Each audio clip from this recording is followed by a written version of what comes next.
Up to 90% of men have masturbated at one point or another in their lives, and up to 70% of women have done it. So if it was that bad, if people are going to hell, then a lot of people are going to hell because of masturbation. This is a very delicate point that I want to make, that masturbation is a process of growth sexually, without forgetting that for those people who are addicted, it can be a problem. And so a lot of marriages end up being sexless because one of the parties is busy masturbating as a way of solving conflict, as a way of relieving stress. I talk from a medical point of view, and the studies that have been done that show that a lot of people actually masturbate. They do it privately, but they don't talk about it openly. In fact, they condemn it. So there's a lot of hypocrisy around it. Yeah.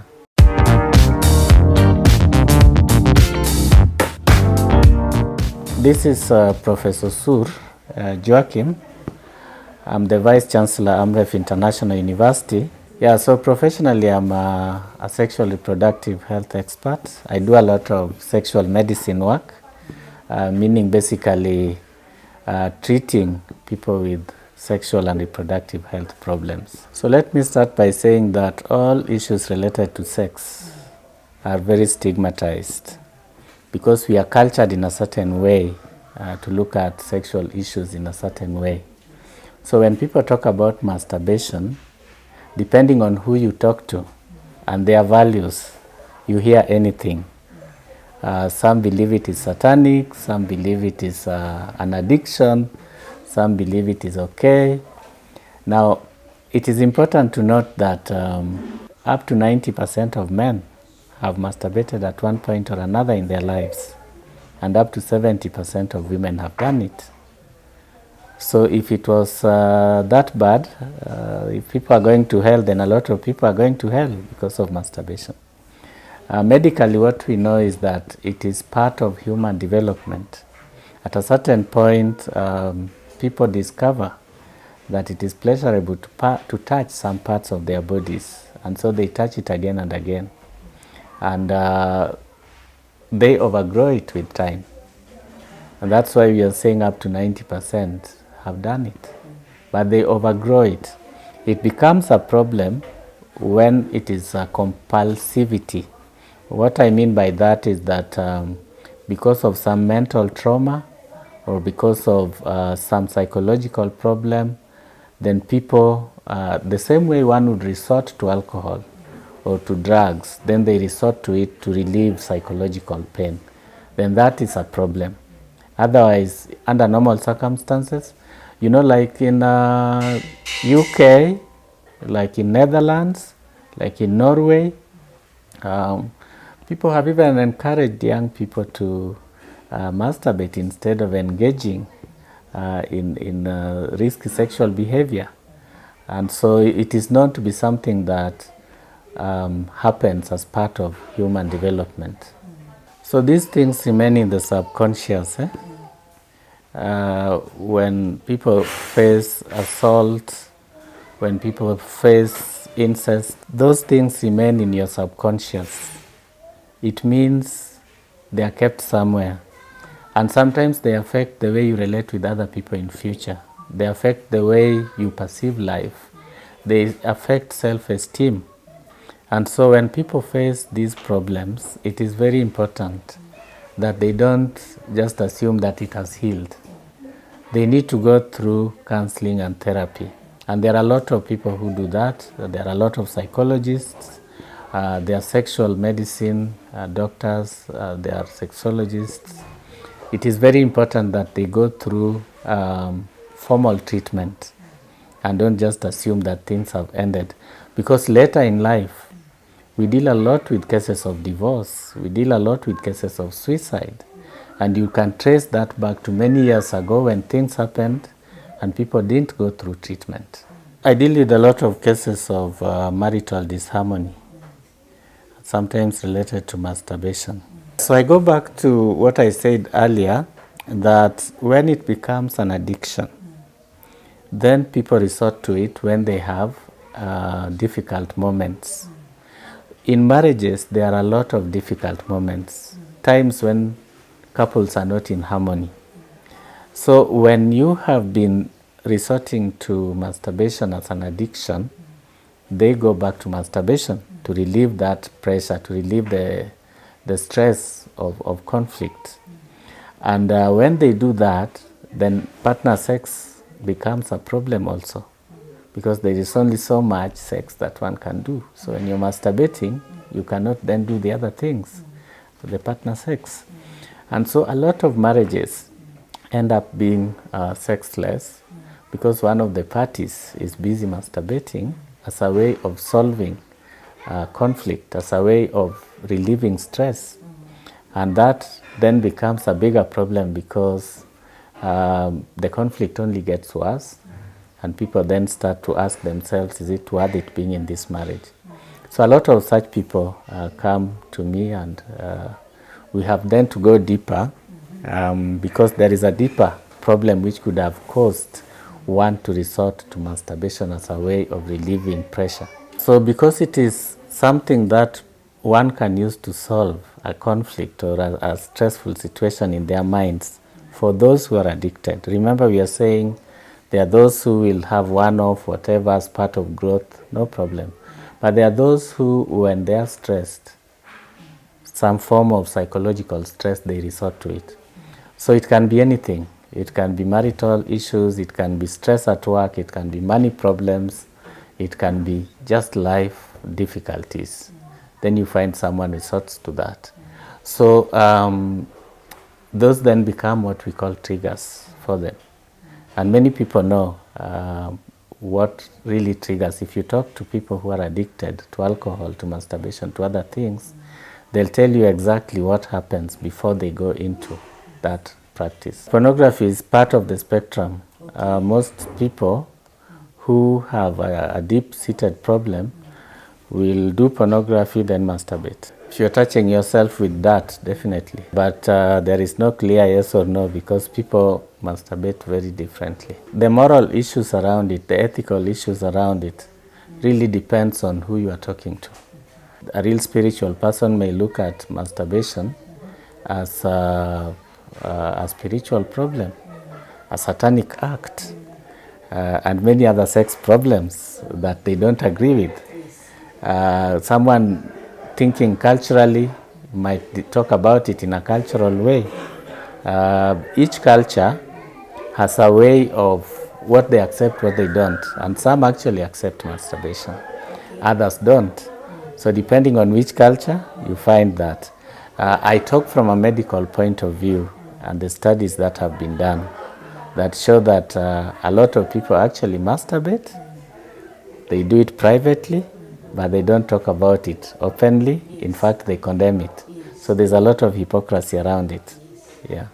On average, about 90% of men will have masturbated at one point or another in their lives. 70% of women will have done it. So it's a big number, it's a huge number. And sometimes actually when we see people with sexual dysfunctions in the clinic, some of them who have never masturbated, it is because they never grew through these milestones of sexual development. They've not understood their own bodies. They don't know what their sexuality is. So I must say, this is a very delicate point that I want to make, that masturbation is a process of growth sexually, without forgetting that for those people who are addicted, it can be a problem. So I would say, to the extent that it is being used as a way of relieving mental stress, the same way one would use alcohol to relieve stress or drugs of addiction to relieve stress, then it is a problem. Beyond that, we know there are even people who are married and they do what we call mutual masturbation. It is really a moral, ethical issue, depending on which side of the world religion, culture you're coming from. Masturbation is self-pleasuring, and people use gadgets, people use their hands and so on. You can have your partner do it on you, so you are not having partner sex. Then we call it mutual masturbation because you're also doing on your partner. Now there's a very thin line between that and what you may call foreplay. If the aim is to just do it and help someone relieve themselves without the process of, what you'd call conventional partner sex, then it is mutual masturbation. So it depends on what one takes cheating to mean, because for a number of people, cheating is emotional attachment to someone else. For others, it is physical, sexual contact with someone else. For many people, it is both. And remember again, masturbation can be self or mutual. So if someone is having mutual masturbation with someone who is not their normal wife or husband, it is cheating, maybe. But if you're having it with yourself, I think cheating means there is a third party involved, yeah? So it may not be seen as cheating. I've not seen any scientific research that has found that masturbation cures or prevents cancer. If it was, we would be very happy because we would have a lot of cancer people do it. But we don't have evidence that it does that. There is a process of sexual development that includes self-discovery. You cannot have orgasm if you have not discovered your sexuality. And so if someone has not gone through that growth, it becomes very difficult for them to have the pleasure of sex. So part of the therapy that they go through is to help them grow, if they have not, by going through the stages of growth that they missed. And you might find that some sex therapists will recommend self-discovery. Part of that includes self-pleasuring. So it's really a deep kind of treatment that people go through. So as I've said, it is deep therapy where people are helped to discover themselves. And it is for specific problems that people face sexually. For example, there are a number of people who feel nothing. You get a lot of these complaints that I feel nothing when I'm with my partner. And when you go deeper, then you realize that someone has not gone through the stages of sexual development. And so you want to help them to discover their sexuality, their erotic areas and things like that. And in that process, one can actually say that they are learning to masturbate. It is not an end into itself. They are being helped to be able to then have satisfactory sexual relationships with their partners. But they are taken through the steps of growth that they missed. The treatment process, one can actually say they go through what they missed during growth. Remember, as we said, in growing sexually, one thing is to self-discover. Yes. A lot of people do that during puberty. From the age of 9 to around 14, they start to realize that some parts of their bodies are sensitive to touch. They actually touch them. They discover what pleasure means. So if one has not gone through that because of different things that people face in communities, in families, they have not grown sexually. When they want to start having a sexual relationship, many times the common sentence we hear is, I feel nothing. I cannot do it. Then now they have to be taken through that growth process as part of treatment in a number of weeks or months. And in that process, they discover their erotic areas, they discover their bodies. Now one can easily say they are, being taught to masturbate, but that is different. It's different. It's part of deep therapy. There's a lot of talk, there's a lot of reflection, there's a lot of self-discovery. Put simply, if you don't like yourself, nobody will like you. If you can't love yourself, nobody will love you. If you do not know your erotic areas, nobody will discover them for you. Those are natural occurrences. Nobody has control over them. It is just that the body continues to work. So when people don't have sex, women will ovulate, every month. Men will have nocturnal emissions. It's part of normal natural processes. No, it doesn't. CD4 cells are immune cells that are important in keeping us healthy. Of course, they are reduced when one has HIV. There is nothing that masturbation helps with in terms of reducing or increasing CD4 count. Not really, it doesn't. However, for someone who is masturbating so much, changing over to partner sex can be a problem. Because the two experiences are not the same. So the point when they decide to change over, they may have erection problems. Or if it is a lady, they may have dryness because they are used to masturbation rather than partner sex. So part of treatment is to help them in that changeover. Many times people are able to do it on their own. There are others who are unable to do it on their own. So they come for treatment and we help them to change over. There is no proof that self-healing happens. Those things remain in the subconscious.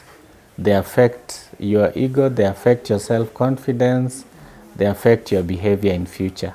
So the best thing is to go through structured counseling and therapy so that all those deep-seated things are unearthed and you go through treatment which is proven. I think a lot of people are suffering quietly. And in our communities, it is taken that some of these sex issues are not medical.